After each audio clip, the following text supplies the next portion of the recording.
Jax-Jacki Brown, 7 minutes. Exoskeleton. Dear darling, people get a shock when they see us out together. Some stare, some look away. Some make assumptions about what our relationship must be like, what you must mean to me. But you, my beautiful wheelchair, give me freedom as much as you define me. See, I'm levitating off the ground.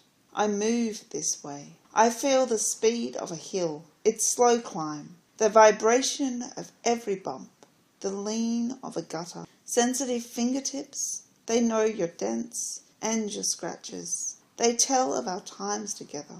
Like that time me and my best friend were laughing so hard that she pushed me into the curb and scratched you all along your side, marking you with our laughter. I also remember the lovers I've had, the sex I've almost had on you, only to decide it was too awkward and be pulled away onto the floor, a bed, a lover's body. My naked body finds you afterwards for trips to the shower. And you become part of the afterglow of our fucking, as parts of me leak onto you, even as I try to keep you clean, to keep you out of it. Sex, it must not come with me as I wheel down the street to my parents' house, as I sit for dinner. I could cover you with towels as I make my way from bed to shower, but there just isn't time. A naked laughing woman propels me forward, and in this moment I just don't care. See, I make you sound so dirty, baby. So beautifully fucking dirty. And you are. It's not that I don't wash your covers, becoming self-conscious of the parts of me that I've become part of you.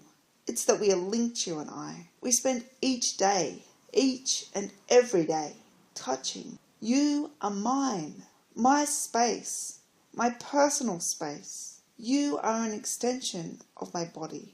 There was a time when wheelchair plus me, it equaled terror. Remnants of a childhood spent with the message drilled into my body that walking was the holy grail, and to end up in a wheelchair, it was a fate worse than death. But these days I'm lucky. I'm lucky to have learned disability pride, to practice loving this body just as it is. And you, my shiny, blighty exoskeleton, are more than just a piece of equipment. You are my constant companion, and a big, beautiful part of my identity. But my darling, like everything, you've aged. You're becoming old. You're well past your prime. Your tires have balled, your cushions have sagged, and I've worn you down. I've outgrown you. It's time to move on, my love. But moving on ain't easy, and I cannot go out and get a new chair. I'm not granted those kind of choices. So I sit here and I dream. I dream of a cryptopia where I have multiple chairs, like people have more than one pair of shoes, or more than one car, or more than one lover.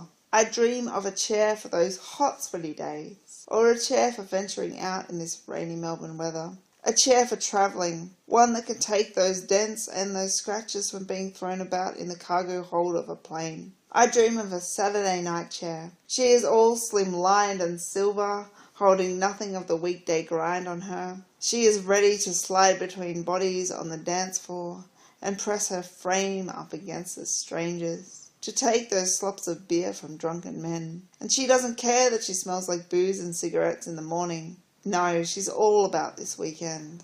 I dream of a chair to match my professional lesbian attire. She is bold and black and sturdy. She gives off an air that she can be trusted to do the job well. She carries me through difficult situations and imbues me with confidence. But I'm dreaming. I'm dreaming a dream of equality, because in Australia in 2015, people with disabilities have to beg to try and raise funds for the wheelchairs we so desperately need in order to live our lives fully. That's right, I said beg. We have to sit on street corners selling the big issue to you, trying to raise $16,000 for a new chair, and sit in a chair that's falling apart and causing us pain. I'm dreaming a dream of justice, of choice, of rights, where we have the kind of freedom most people take for granted, a freedom we deserve, a freedom our wheelchairs give us in order to live our lives fully and equally. We just want equality. Jax-Jacki Brown is a feminist, disability and queer rights activist, spoken word performer and freelance writer. She is the independent producer of Quippings, Disability Unleashed, a disability performance troupe. She also presents workshops on disability and sexuality for university departments, health and disability organisations. Written and performed by Jax-Jacki Brown. Jax-Jacki collaborated with photographer Paul Dunn, filmmaker and writer Fiona Tuomy. Created as part of the Dangerous Deeds project. Project partners Diversity and Disability, Start Community Arts and SARU Self-Advocacy Resource Unit. Supported by Creative Victoria, Australian Council for the Arts.